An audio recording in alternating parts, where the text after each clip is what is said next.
январе 1992 года Совет Безопасности ООН рекомендовал Таджикистан к вступлению в Организацию Объединенных Наций в качестве полноправного члена этой организации, самой, как вы знаете, авторитетной и самой универсальной организации в мире. У Организации Объединенных Наций в Таджикистане работает самая большая семья учреждений ООН во всем регионе, в Восточной Европе, СНГ и Центральной Азии. У нас работает сейчас 21 агентство, программа и фонд Организации Объединенных Наций. И нигде больше в регионе такого большого представительства нет.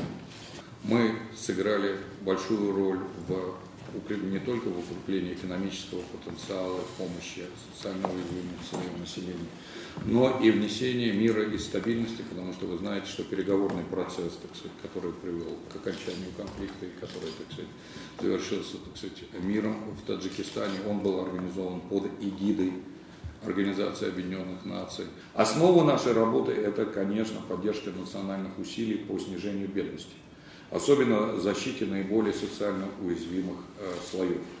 Во всех документах ООН, так сказать, четко совершенно записано право каждого народа, так сказать, право каждого государства на использование своих природных богатств, национальных ресурсов, так сказать, для развития своей страны, для улучшения благосостояния народа.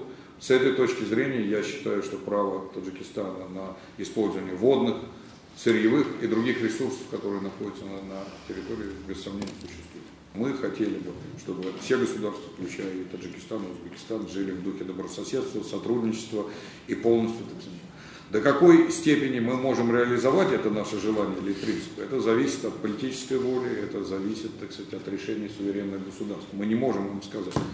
Мы можем просить, мы можем настаивать, так сказать, мы можем обращаться, призывать.